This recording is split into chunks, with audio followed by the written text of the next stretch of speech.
আবার অনেকদিন পরে একটা রান্নার রেসিপি নিয়ে এলাম, সেটা হচ্ছে চিকেন মশলা। ঠিক আছে, বাড়িতে যে যে উপকরণগুলো আমাদের থাকে সেই উপকরণ দিয়েই আমরা বানাবো চিকেন মশলা। এখানে রয়েছে 1 কেজি চিকেন।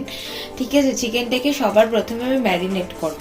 তো ম্যারিনেট করার জন্য যেটা লাগবে সেটা হচ্ছে আদা রসুনের পেস্ট লাগবে, নুন লাগবে, লঙ্কার গুঁড়ো, হলুদ গুঁড়ো আর লেবুর রস। ঠিক আছে, তোমরা লেবুর রস না থাকলে পরে তোমরা ভিনিগারও দিতে পারো, বাট আমি লেবুর রস দেবো, দিয়ে ওটাকে ম্যারিনেট করবো। তো চলো সেটা আগে দেখো। এখানে আমি 1 চামচ আদা রসুনের পেস্ট দিলাম।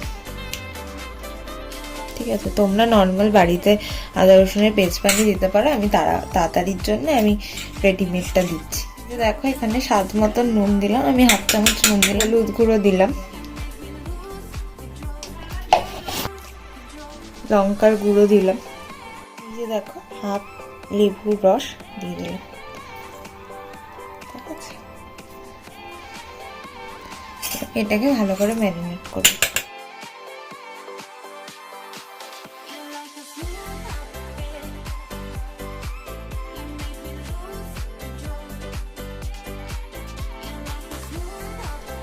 লঙ্কার গুঁড়ো দিয়েছি, এবার একটুখানি কাশ্মীরি লঙ্কার গুঁড়ো দিচ্ছি।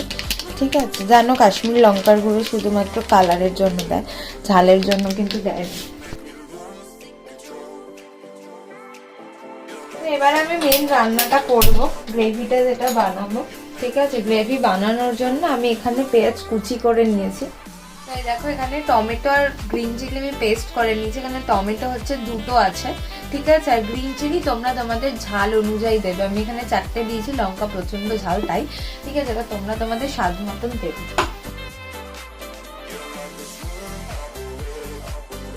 এখানে মোটামুটি 5 থেকে 6 চামচ আমি সর্ষের তেল নিয়ে নিয়েছি। এবার ফোড়নের জন্য আমি কি কি দেবো সেটা তোমাদেরকে দেখাচ্ছি। তেল গরম হয়ে গেছে, আমি এবার 2টো শুকনো লঙ্কা দিয়ে দিলাম, এখানে 2টো দারচিনি, 2টো লবঙ্গ আর 2টো এলাচ। এবার আমি তেজপাতা দেবো।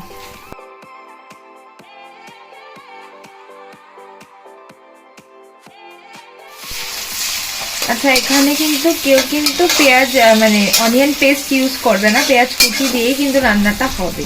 ঠিক আছে, তো এবার আমি পেঁয়াজটাকে গোল্ডেন ব্রাউন করে ভাজবো, একদম পুরো একদম বেরেস্তার মতন করে ভাজবো না। আধা যখন দেখবে গোল্ডেন ব্রাউন হচ্ছে তারপরে কিন্তু আদা রসুনের পেস্ট দেবে। ঠিক আছে, এখন আমি ভাজি পেঁয়াজটাকে ভালো করে। দেখো পেঁয়াজগুলো যখন এরকম অবস্থায় ভাজা ভাজা হবে। ঠিক আছে, দেখো পুরো গোল্ডেন ব্রাউন কিন্তু নয়, আধা যখন গোল্ডেন ব্রাউন হয়েছে এরপরে আমি আদা রসুনের পেস্টটা দেব। এখানে মোটামুটি 4 চামচ আদা রসুনের পেস্ট ইউজ হবে। ঠিক আছে, না আদা রসুনের পেস্ট দিয়েছি, দিয়ে এখন ভালো করে মশলাটাকে কষাচ্ছি। সাথে সাথেই কিন্তু আদা রসুনের পেস্ট দিয়েই কিন্তু সাথে সাথে কিন্তু কোনো গুঁড়ো মশলা কিন্তু দেবে না।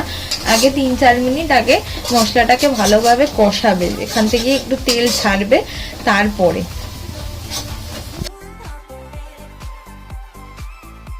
নুন দিচ্ছি। যেহেতু ম্যারিনেশনে নুন দিয়েছি, এখানে কিন্তু খুব বেশি নুন দেবো না, অল্প দেবো।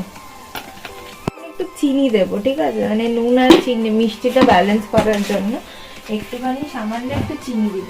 রঙের জন্য দেবো হচ্ছে হলুদ, এবার দেবো হচ্ছে লঙ্কার গুঁড়ো। ঠিক আছে, দিলাম জিরে গুঁড়ো, ধনে গুঁড়ো, যা যা মশলা দিচ্ছি সব কিন্তু 1 চামচ করে দেবে। এবার দেবো হচ্ছে কাশ্মীরি লঙ্কার গুঁড়ো। ঠিক আছে, আগেরটা দিয়েছি লাল লঙ্কার গুঁড়ো, যেটাতে ঝাল হবে, এটাতে কিন্তু রং হবে। ঠিক আছে,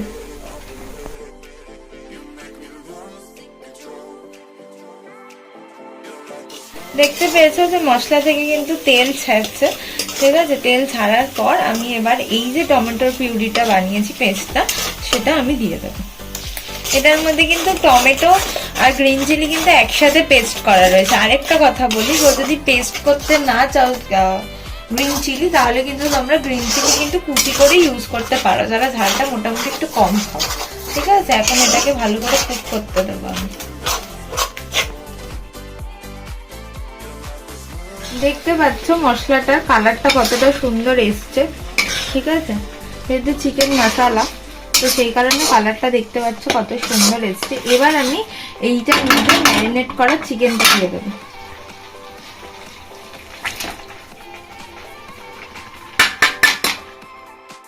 দেখো এটাকে কিন্তু মশলাটার সাথে কিন্তু মাংসটাকে কিন্তু ভালো করে ম্যারিনেট করতে হবে। দেখো আমি আধা ভাজা রেখেছিলাম পেঁয়াজটা, মশলা ফসলা দিতে দিতে কিন্তু মাংসটা পেঁয়াজটা কিন্তু পুরো কিন্তু ভাজা ভাজা হয়ে গেছে, পুরো বেরেস্তার কালারের হয়ে গেছে, আর গন্ধটাও কিন্তু ভালো বেরোচ্ছে। আর তোমরা পাচ্ছ না, কিছু করার নিয়ে তোমরা যখন বাড়িতে রান্না করবে তখন বুঝতে পারবে, ঠিক আছে?